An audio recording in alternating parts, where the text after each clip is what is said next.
राज्य में मैट्रिक परीक्षा रिजल्ट प्रकाश को नहीं जारी है एक बड़ सूचना। यही तारीख में प्रकाश पाइबा जाऊँगी मैट्रिक रिजल्ट। ए नहीं सरकार तरफ जारी है गोटे बड़ सूचना। आपण मैंने जानते चलित वर्ष मैट्रिक परीक्षा फेब्रुआरी 21 2025 तारीख दिन आरंभ होता एवं यह शेष होता मार्च 6 तारीख दिन शेष होता। ए मोट 5,22,300 छात्र छात्री माने परीक्षा देइथिले एवं मार्च 19 2025 तारीख रु आरंभ होता मैट्रिक रिजल्ट खाता देखा प्रक्रिया।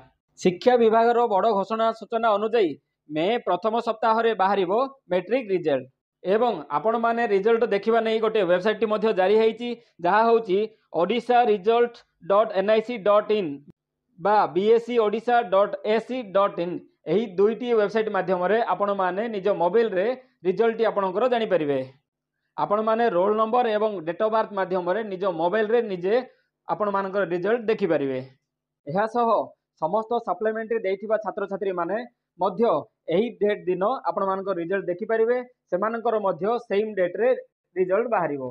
तो सांग माने एही थिला मैट्रिक रिजल्ट को नहीं लाटेस्ट अपडेट टी एवं यही रिजल्ट को नहीं आगो को जदि किसी अपडेट आसीबो सरकार तरफ आमे आपनकु एहार निर्दिष्ट डेट एवं कौ समय बाहरिबो सबु किछि तथ्य आपण मानकु जणै देबु।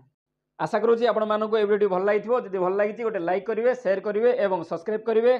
नमस्कार, धन्यवाद।